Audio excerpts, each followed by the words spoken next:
താൻ ഒരു one time season വണ്ടറോ സ്ലോഗറോ പോലും അല്ലെന്ന് ഉറപ്പിക്കുകയായിരുന്നു ആ ബീഹാർ പയ്യൻ.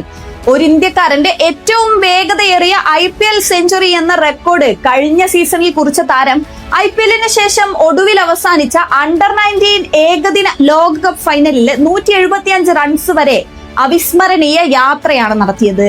ആ യാത്രയുടെ തുടർച്ച എന്നോളം ഇന്ന് 17 പന്തിൽ താരം അടിച്ചുകൂട്ടിയത് 5 സിക്സറുകളും 4 ഫോറുകളും അടക്കം 52 റൺസാണ്. 300-ന് മുകളിലായിരുന്നു സ്ട്രൈക്ക് റേറ്റ്. തൊട്ടു മുൻപ് റൺസ് കണ്ടെത്താൻ ചെന്നൈ ബാറ്റർമാർ വലഞ്ഞ മൈതാനത്തായിരുന്നു ഈ വെടിക്കെട്ട്. വൈഭവ് മിന്നിക്കത്തിയപ്പോൾ കരുതലോടെ കളിച്ച യശസ്വി ജയ്സ്വാളിന്റെ പുറത്താകാതെയുള്ള 36 പന്തിൽ 38 റൺസ് കൂടിയായപ്പോൾ രാജസ്ഥാൻ 47 പന്തുകൾ ബാക്കി നിൽക്കെ 8 വിക്കറ്റിന്റെ വമ്പൻ ജയം നേടി 128 എന്ന ലക്ഷ്യം മറികടന്നു.